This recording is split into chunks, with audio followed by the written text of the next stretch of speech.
So the people are not anti-Negro. The Muslims nowadays, they're not anti-Negro, they just don't know. They're not, look what they're presented with. You go out to the center, they're presented with anywhere, they're presented with Negroes, like the Negroes out there in Gettysburg. Pakistanis put together a good thing, pretty soon they flipped the whole thing. Now they're building a big joint farther out. But the Negroes, a couple of Negroes go out there and just park their junky van on the property, so when the people come to park, there's a junky van that just belonged to a Negro. The tires flat, it's been there for 6 months, and stuff like that. And they see the Negroes, as the government has pictured the Negro, shaped their picture of the Negro as a beggar, unable to do anything. If you remember the people from Gettysburg, when they came out here, and they saw the center,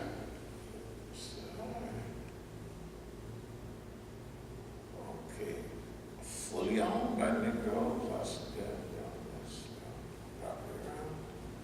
We own it, we don't. They shot. That was good and it was bad. All of our people that used to help us a lot, when they realized we were totally independent, they cut back. Our best friends cut back because they're not used to it. Anybody that has money, like the thing you talk about the United States, one of the things that we're going to do, this is a global thing. Part of what we're doing right now, we're talking about some rival and all that. Stuff that they've done inside the United States, they've also done outside. And destabilize, they have people in our community that identify potential leaders. They have people in Mexico, South and Central America, that identify potential leaders. Not only remember the School of the Americas, they call it a new name now, but they trained dictators, they trained torturers, they trained all of that. They got them throughout all the countries of the world to destabilize that country. So if you got 4 or 5 of them or 10 of them in strategic locations, say Brazil, bigger country as it is, they let the white man know, boss man, here's a flaw. And the boss man zero in on it. Or the Japanese is most stable economically than any of the U.S. banks was. But they saw a little flaw. So they shoot in on it in the 90s, late 90s, and almost collapsed the Japanese economy. Okay, we're collaborating with people in the world. First CIA operation, does anybody know what it was? Okay, the CIA was started in 1947. It used to be the OSS. It was started mainly developed by by ex-Nazis. But 1951, the Shah, and they brought him back in 53. The next was the Arbenz government in 54 in Guatemala, I think. Psychological warfare. In other words, any government that they don't like, they get rid of. Now, it's on the surface. Pakistan, you're not helping enough, we're not going to give you money. Turkey, we want you to do this, so we're going to collapse your lira, right? Iran, we're pulling out of this, that, and other. We're collapsing your currency, the real, right? power that the U.S. has and the West has is to collapse currencies, economies, and Venezuela, and all you hear about is negative stuff about Venezuela. It's all the same coordinated effort to bring down a people.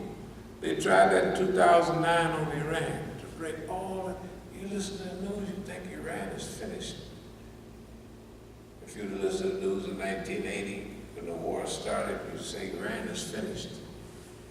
It never was true, it never developed. Now, we have to coordinate. We will be coordinating. Or we are coordinating with people all over the world to study your own environment closely. To tap in, not to discover the destabilizers and snitches to kill them, but the links from inside your system to outside. Who's pulling the strings? Guess that's what that's going to lead to. It's already happened. It's going to lead to currencies other than America's. They'll go to the Chinese currency. They could go to German currency. They could go anywhere. But because the United States has control over that dollar, right, then it can ruin all other people. Well, collaborate with the people who it ruined. Pretty soon, like they used to have a non-aligned movement, mainly like India, Yugoslavia. There was a non-aligned. He was with the West, or he was with the Russia. There was a group, a big group of people called non-aligned in the 60s and the 70s, up into the 80s. Now,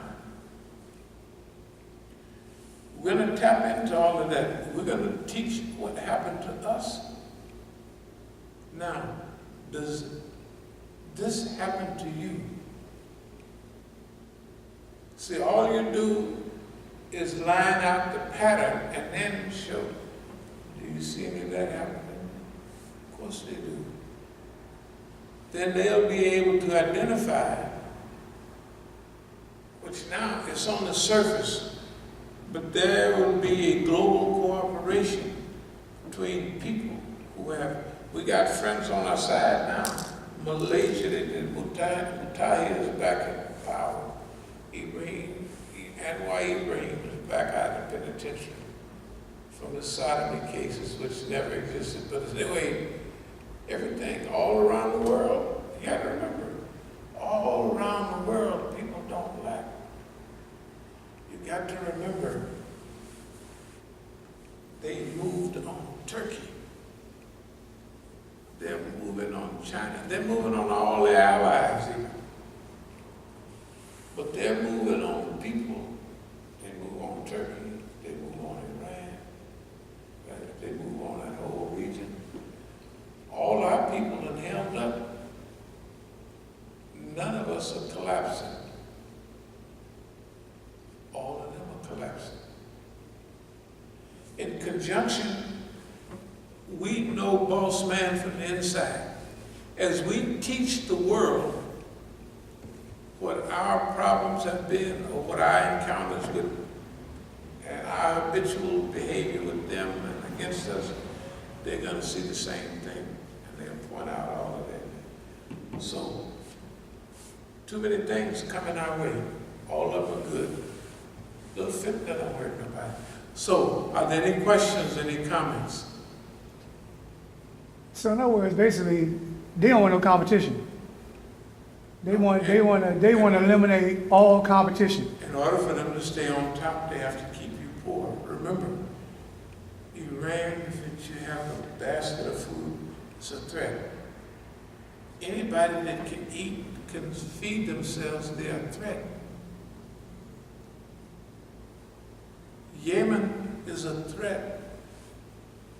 If we don't kill them, they're a threat to Saudi Arabia. We're doing what? Exist. They are a threat. A threat. Everybody, anytime, just like the man told me about building the thing over there for the poor believers. It's a threat. Everybody's a threat. Because remember, in order for him to stay big, you got to be small and dependent. If Brazil is big, if Venezuela is big, if Argentina is big, who needs America? So you have to spend, that's what the CIA does. Look at all the fitna in the world. Who causes that? Some of it is real. Some of us, we have some real disagreements with other groups, madhabs and other things. But who comes in and fan the flames and remind us, just like the Jew did in the Masjid in al-Madinah? So all the Muslims sitting there together and praying, and the Jew looked in there and he reminded them, hey, y'all was at war for 100 years. He killed your great uncle, he killed your nephew, y'all had this one. And they start arguing. And the only thing the Prophet said when he came in is, this is Jahiliyyah. The product the same, the end point is the same, and the monster is the same, the mean old Zionist America. History is on our side. The only thing, brothers, let's manage and lead ourselves so we're in a position to do more good. Boss man is gone anyway, don't make no difference. We want less lives destroyed, less meanness. And all the people you kick them in the behind, when they get stuff on top of you, they're gonna wear your butt out. Nobody's gonna be teaching love and peace but us. So that's what our job is. Okay, no questions, no comments? Okay, so remember, we have to train ourselves to do, we got a big job. We can't do like we've been doing. And you can't, I can't live like I've been living and talk about we're gonna change the whole world. Yeah, that sounds easy. Right? All the stuff we talk about, that sounds easy. You're gonna manipulate yourself in a position to try to block the white man and the Negroes when the power transition is changing. You're gonna try to cut down on fitna when that is the most vulnerable period of fitna, and every revolution has had those fitnas. Now, what are you going to do when you have billionaires and trillionaires with design fitna, the money, the gold to pay the people to cause you 24-hour headaches? Those people won't be able to take it. They're not built for it. Nobody is built for it but us. They're not even thinking about it. You don't hear nobody talking about the transitions coming. We have to get ready for it by becoming more humble, more loving, and more.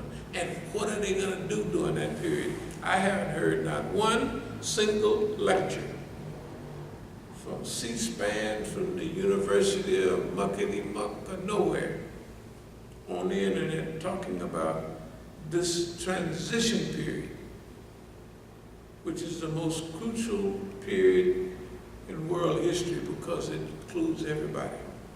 So that's our job. And I know it sounds easy. Yeah, it sounds like a piece of cake. It's a piece of cake. A walk in the park. So there any questions or comments? Brother Abraham Aubrey gave you a thumbs up on that. Alhamdulillah. So, but no questions. Okay, so no comments and questions amongst ourselves. Okay, dear believers, we are rolling. So we're getting ready right now. Well, let's right now, future. So everybody else, don't forget to notate in your own notes how you want your future to be. Everybody, it's not just me right there. What type of future do I want to have? Where do I want to be in all of this? right? Yeah. Try it, see what happens. It works, but just try it. Say in 5 years, I want to be doing this, that, and the other, and I want to, and see what it is in 5 years, and see what a trip it is. So thank y'all very much. As-salamu alaikum wa rahmatullahi wa barakatuh.